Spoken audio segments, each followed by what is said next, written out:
Hora do esporte, 7 horas e 27 minutos. Carlos Ferreira, bem-vindo, bom dia. Bom dia, Thaís, e bom dia a todo mundo. Começa com uma perguntinha básica. Tem medo de sapo? Eu não. Não, né? Por quê? Mas tem gente do futebol que sim, tá? É? Pois é, os sapos estão na história do baú de hoje. Fique ligado aí. Vamos deixar o passado para o futuro e falar do presente agora. Exato, vamos lá. Porque o assunto é Série C do Brasileiro, a gente começa falando sobre isso. Restam apenas 2 rodadas para o final da primeira fase. O Remo tem chances ali bem remotas de avançar na competição. Apesar disso, o lateral Evandro é mais um que ainda acredita. O Remo mais perdeu do que venceu na Série C. Mas isso não quer dizer que o time não tenha assimilado a importância de uma vitória. Já faz um tempo que a gente já vem assimilando isso, né? Hoje a gente se encontra numa colocação que a gente não queria estar, claro, mas estamos bem focados, estamos trabalhando bem durante essa semana para a gente poder fazer um bom jogo contra o CSA. Faltando 2 rodadas para o fim da primeira fase, o número de vitórias é menor do que os empates e derrotas que o Leão teve nessa trajetória. Quando o Evandro chegou, o negócio já estava ruim. O ex-lateral esquerdo do Águia, inclusive, estreou na derrota diante do Operário no Baenão. Porém, de lá para cá, ele tomou conta da posição. O próximo desafio vai ser diante do CSA, em Maceió. O time alagoano não perde há 3 rodadas. Nessa fase final do campeonato, eu acho que não tem mais estratégia a ser feita. Eu acho que todos os times já se conhecem, já assimilam mais ou menos o jeito de jogar. Eu acho que a nossa imposição, como tem sido como foi naqueles últimos 2 jogos que a gente conseguiu as vitórias, eu acho que tem que ser daquele jeito para mais. Então, eu tenho certeza que a gente vai conseguir impor o nosso ritmo de jogo com muita força, com muita garra, para a gente conseguir os 3 pontos fora de casa. As chances de classificação do Remo para a próxima fase da Série C são pequenas, mas Evandro ainda sonha com elas. Para isso acontecer, primeiro o time azulino vai ter que vencer esses 2 próximos jogos. Depois de enfrentar o CSA, o Leão recebe o Altos em Belém para fechar essa primeira fase. Mas bom negócio mesmo é afastar logo qualquer possibilidade de rebaixamento. Lógico que a gente não quer, de maneira alguma, chegar na última rodada com possibilidades ainda de rebaixamento. A gente quer sair o mais rápido possível dessa situação, até porque no último jogo a gente sonha ainda com essa classificação. Então, esses 2 últimos jogos é vencer ou vencer. Bom, para esse jogo, Remo e CSA em Maceió, o CSA está colocando ingressos a partir de R$ 5,00. Está fazendo todo tipo de promoção para chamar o torcedor para encher o estádio Rei Pelé e exercer toda uma pressão em cima do Remo. Por quê? Porque o CSA só tem chance de classificação se ganhar os 2 últimos jogos. O Remo também só vai ter alguma chance de classificação se ganhar os 2 jogos. O CSA um pouco mais, porque tem 23 pontos, o Remo tem 21. Então isso indica o quê? No mínimo um jogo tenso, né? Um jogo de 2 times que devem buscar o gol e que promete, portanto, ser um jogo interessante. Esse Remo e CSA, domingo, 4 da tarde, né? Diferente da rodada anterior, em que Remo e Paysandu jogaram simultaneamente. Desta vez, o Remo joga à tarde, o Paysandu só joga à noite e o Remo reencontra o técnico Marcelo Cabo, que hoje é o comandante desse time do CSA. Pois é, e para esse próximo jogo do Paysandu, Ferreira, já que você já iniciou ali, o Papão se prepara, né, para o jogo dessa classificação. Domingo, os bicolores enfrentam o já rebaixado Pouso Alegre. Uma oportunidade para um jovem atleta seguir buscando espaço e agradando o Hélio dos Anjos. Ele foi o último a chegar para treinar e a recepção teve aplausos dos colegas. A cria da base tá com moral. Roger sacramentou a vitória bicolor diante do Náutico por 4-2. Foi o primeiro gol dele como profissional. A emoção foi gigante, né? Meu primeiro gol ali, sem nem o que fazer, tirei a camisa, já fui comemorar. Feliz demais. Tava na hora certa, no momento certo ali. Seguir trabalhando aí que com certeza as oportunidades vão vir e Deus vai abençoar aí com mais gols. O jovem atacante tem só 20 anos, é natural de Salvaterra. Foi descoberto no futebol por um ídolo do Paysandu, Welber, o Risadinha. Eu fui com 15 anos lá pro time do União Paraense lá.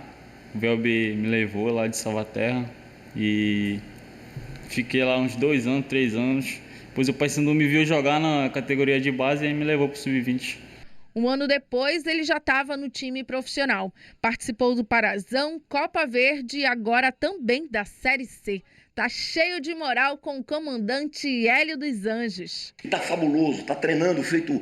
Esse menino é um dos jogadores mais fortes do elenco. O Roger, mais forte do elenco. Que eu vou colocar para jogar. Ele vai ter a oportunidade. Então, é muito importante você cuidar disso. E eu frisei há uns 20 dias atrás que as últimas passagens minhas, o jogador de maior potencial da base que eu vi aqui é esse jogador Roger. De maior potencial da base. Agora, tem que ser rédea curta. O Roger é um atleta novo, jovem, que ainda está construindo seu pilar físico, seu pilar, vamos dizer assim, de performance perfeito. Ainda não chegou naquilo que a gente pensa para ele. A gente pensa em aumentar mais massa magra, deixar o Roger um atleta muito mais forte. O atleta Roger, ele nunca ficou fora de uma sessão de treinamento sequer. Sempre trabalhou todos os dias de treinamento que estávamos aqui presentes.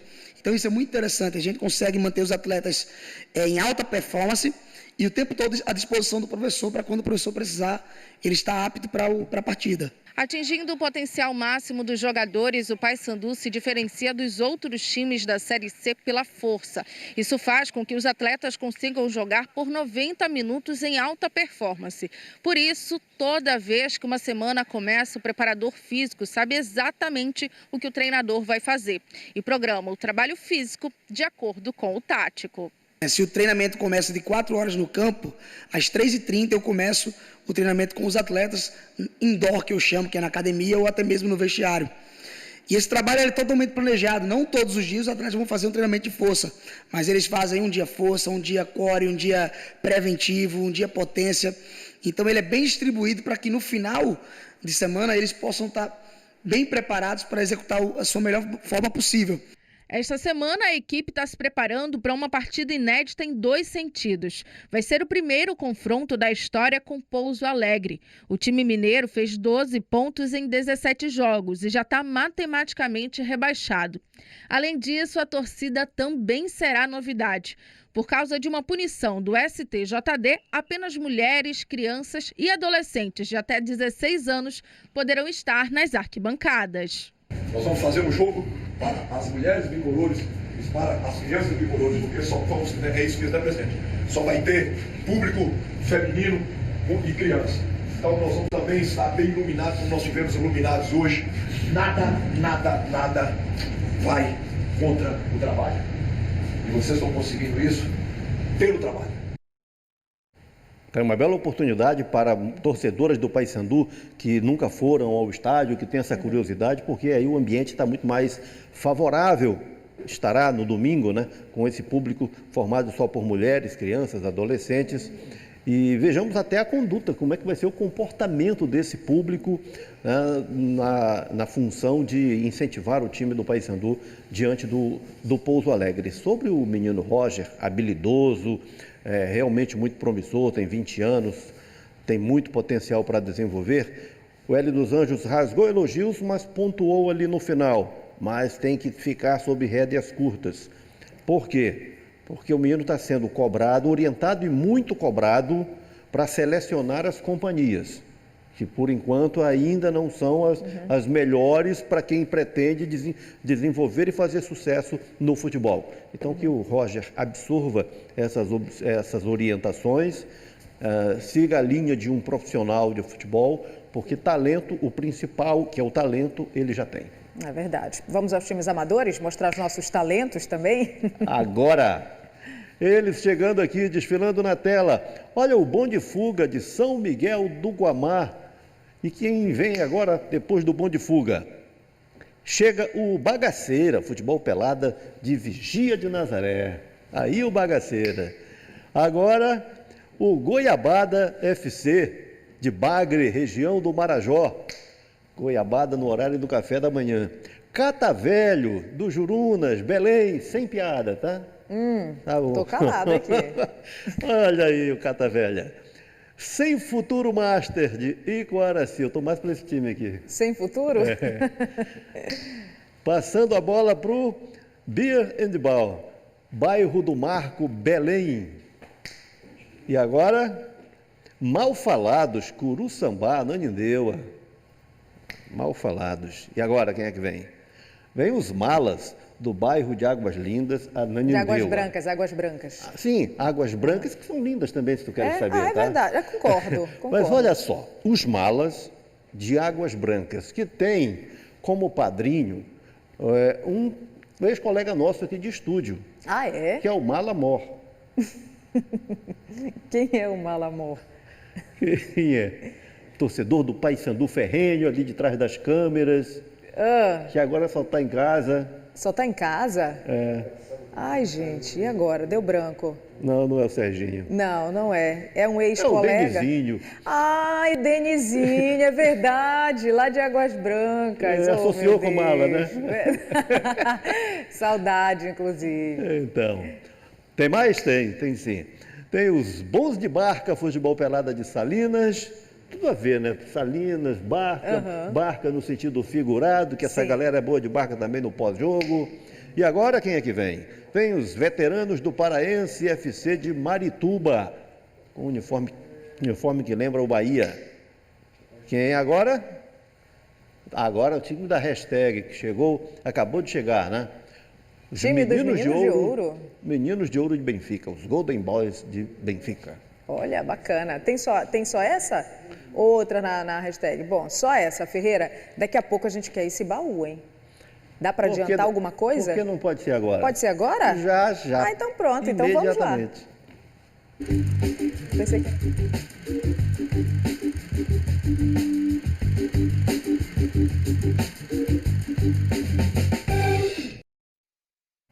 Dois jogos de campeonato brasileiro em que sapos tiveram influência. Um jogo do Remo e um do Paysandu. Vamos identificar aqui pelas fotos, primeiro os bichinhos, né, Thaís? Olha só, os sapinhos, aí são 5. E como é que eles construíram história, entraram na história de dois jogos. O primeiro jogo que teve história de sapo... Eu pensei que você fosse dizer, o primeiro sapo. Que tem a ver com a foto seguinte. Quem é que vem aqui a foto seguinte? Esse é Salvino, foi goleiro do Fortaleza, faleceu em 2018. Salvino, medo de sapo. É esse o homem que tem medo? Tinha medo de sapo. Agora um outro usou sapos para provocar os paraenses. Leão, goleiro aí de branco, o goleiro Emerson Leão, do Palmeiras. Campeonato Brasileiro de 77, o Palmeiras veio jogar contra o Remo em Belém e aí o Leão teve a infeliz ideia de dizer, aquele campo do Remo tem muito sapo. Moral da história, houve aqui uma indignação e a torcida cobrou a vitória do Remo proporcional aos sapos que o Leão, para que ele engolisse os próprios sapos. Engolisse os próprios sapos. Vamos ver o que rolou no jogo, nesse Remo e Palmeiras. Vamos ver bola rolando. O Remo jogou muito nesse dia, inflamado pela provocação do Leão.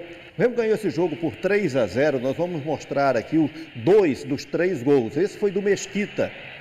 Na jogada que teve ali a participação do Leônidas, o cruzamento do Marinho, o gol do Mesquita, e aí o Bira fazendo o terceiro gol, já foi o terceiro gol da vitória do Clube do Remo. Olha só, o Mesquita iniciando a jogada, com o Leônidas, com o Marinho, e era uma grande jogada daquele time do Remo de 77, e o gol do Mesquita, e em seguida esse golaço do Bira.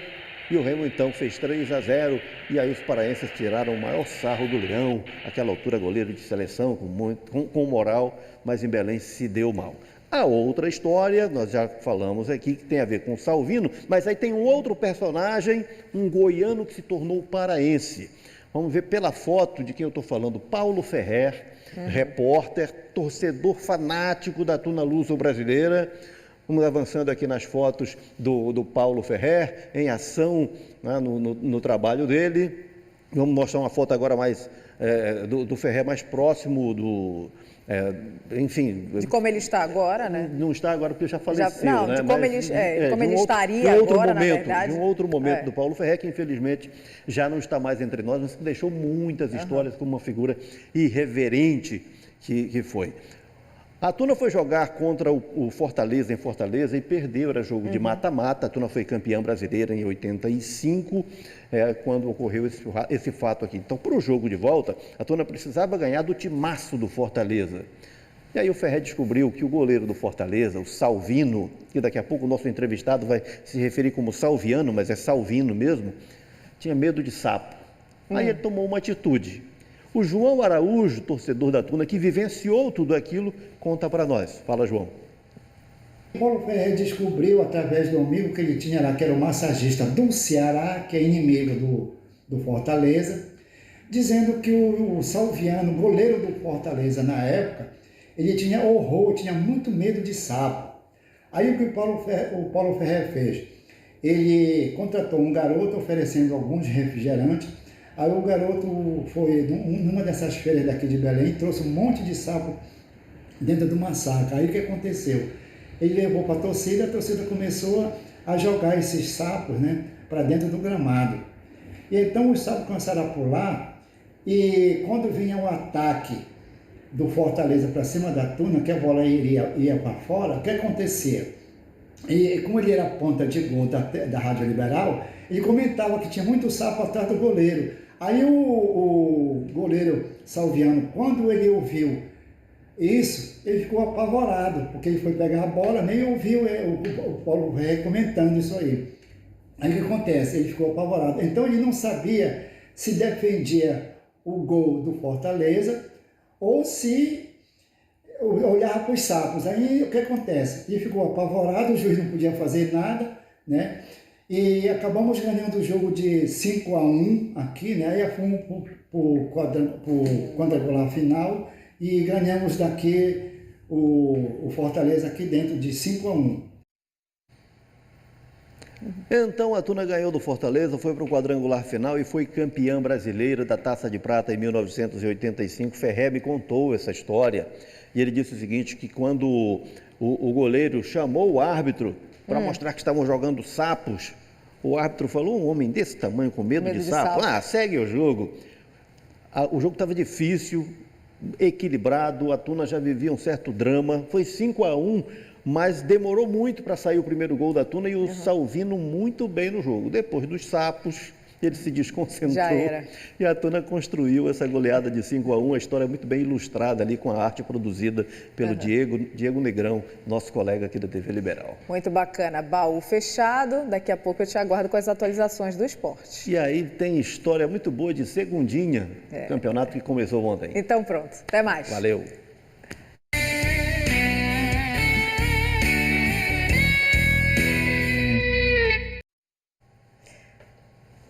8h08, vamos amenizar as notícias, por favor, né, Carlos Ferreira? Essa é uma das missões do esporte, de vez em quando funciona como bálsamo, né? Claro, com certeza. Então vamos lá. Melhor ainda quando a gente tem uma informação como essa aqui. Começa hoje, no Rio de Janeiro, mais uma edição dos Jogos Mundiais Escolares, Sub-15. E paraenses estarão lá, representando o Brasil. Oh, que maravilha! Os casos de Marcos André e Arley Figueiredo. Vamos identificá-los? Vamos lá. Olha só o Marcos André. Ele é atleta de natação, foi da Tuna Luso Brasileira, da Tuna se transferiu para o Flamengo, se classificou e vai ser um dos representantes do Brasil. Vamos a outras fotos aqui, registrando aí o Marcos André, revelação da Tuna Luso Brasileira, agora a serviço do Flamengo e da seleção brasileira nos Jogos Mundiais Escolares que vão ser disputados nos próximos 10 dias no Rio de Janeiro. Esse aqui é o Arley Figueiredo, de luta olímpica, de Salvaterra. E também estará no Rio de Janeiro, está viajando hoje para o Rio de Janeiro. E é um atleta de quem se espera muito, porque ele se destaca de fato, né, na luta olímpica. Vamos ver em ação o Arley Figueiredo, o garoto de Salvaterra, na luta olímpica. Vamos lá com as imagens. Olha só, nos Jogos Mundiais aí, ó. Aí é técnica, é força, mas é fundamentalmente técnica, né? Sim. Na luta olímpica. E o garoto de Salvaterra, lá da região do Marajó, é essa esperança, né? A região toda está apostando alto nele. Nós também vamos apostar no sucesso do Arley Figueiredo, lá no Rio de Janeiro, nos Jogos Mundiais escolares. Parabéns, viu, a esses jovens, muito bom. Imagina, né, a ansiedade, a alegria deles estarem lá, dos familiares e da gente, obviamente, né? Afinal, somos paraenses também, estamos sendo muito bem representados. E o prazer de poder mostrar, né? Claro. Antes da participação, que o Pará, de alguma forma, estará lá. De alguma forma, não, de muito bem representado. Muito bem representado. Nos Jogos Mundiais Escolares. Vamos de segundinha? Futebol agora com a Série B1 do Campeonato Paraense. Conte a história, Thaís. Vamos lá acompanhar essa famosa, né, disputa. 20 times na disputa pelo acesso para a elite. O Capitão Poço largou bem na competição. Ontem a equipe da Terra da Laranja venceu Paragominas na Arena Verde. E o Emerson Sodré acompanhou e vai mostrar para a gente os gols. Olá, Thaís e Carlos Ferreira, bom dia para vocês, bom dia a todos. O Paragominas recebeu o Capitão Poço aqui na Arena Verde na partida de estreia pelo Campeonato Paraense Série B, a segundinha. Em campo, o time visitante abriu o placar. Aos 17 minutos, contra-ataque do Capitão Poço. Chute rasteiro, goleiro Redson rebateu, mas o zagueiro Vitor Hugo se atrapalhou e fez gol contra, 1-0. No segundo tempo, nesta cobrança de falta, o goleiro Thales deu rebote e Thiago Recife aproveitou para fazer o gol de empate. Aos 21 minutos, falha da defesa do Jacaré, Pará aproveitou para fazer o segundo gol de Capitão Poço, 2-1. O PFC reagiu nesta cobrança de falta. Matheus Sabiá lançou na grande área, Thiago subiu de cabeça e garantiu o empate. O time visitante insistiu e na falha da defesa do PFC, Bala deixou dele. Placar final, Paragominas 2, Capitão Poço 3.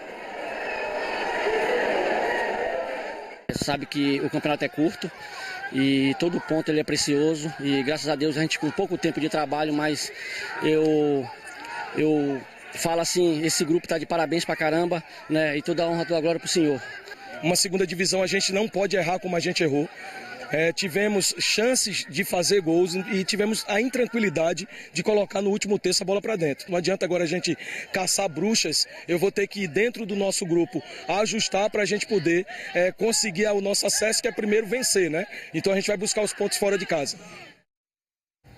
Ainda ontem, outros 4 jogos abriram a Série B1 do Parazão. Tiradentes e Paraense empataram aí em 3-3. Smack e Isabelense empataram pelo mesmo placar. O Sport Belém venceu Fonte Nova por 3-2. Todos os 3 jogos foram disputados no Centro da Juventude, o Seju. E em Parauapebas, Carajás e Canaã empataram em 0-0. Ferreira. Olha, o que faltou lá em Parauapebas sobrou em todos os outros jogos, né? Foi uma chuva de gols nessa abertura da segundinha. A segundinha, que tem o seu tom folclórico, eu considero que a segundinha tem uma certa licença poética, sabe? Para determinadas situações, porque não há uma estrutura para a competição. A maioria das equipes recorre, por exemplo, ao Centro da Juventude, o Seju, para receber jogos, e não é um estádio, é um centro de treinamentos. Então, nesse caso e em vários outros, há algumas improvisações que geram imagens, situações curiosas, que a gente registra levando em conta essa licença poética da segundinha. Vamos lá, vamos a alguns momentos como esses aqui. Lá no Seju, olha só, cobrança de pênalti do time da Smack contra o Isabelense. O que você diz aí? Foi gol ou não foi, Thaís? Ah, claro que não, né? Foi. Foi gol, mas como? Tem como voltar a imagem, gente? Olha só. Então ele passou ali vamos lá. Foi gol. Olha só. Chutou.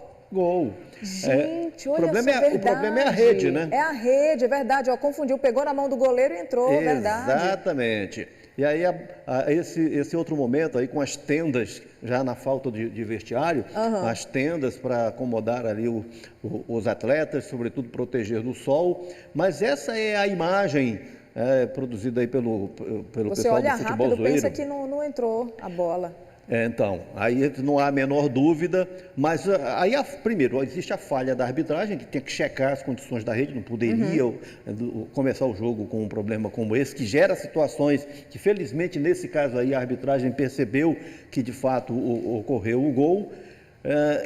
E A segundinha, ela vai produzir situações assim, e gerando críticas, obviamente, são justas, é preciso que haja cuidado, falta estrutura, mas é preciso que haja cuidados básicos.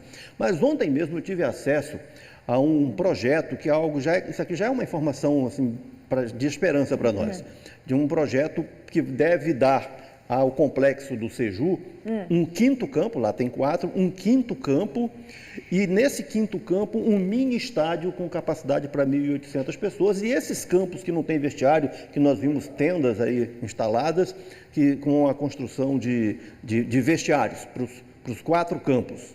Quando isso vai chegar, a gente não pode dizer agora, né? Mas pelo menos o projeto já existe. Já é alguma coisa. Já é uma esperança. Verdade. Precisa, né? Precisa, o futebol... E no caso do Seju, que é um espaço para oportunidade, sobretudo para jovens, né? Aí usado no futebol profissional, mas é um espaço para jovens, precisa dessa estrutura que pelo menos está lançada essa esperança. Você falou em esperança, tocou no nome da esperança novamente, a gente vai agora em seguida falar de Remo. Seria um caso que a gente pode dizer que o Remo precisa manter essa esperança?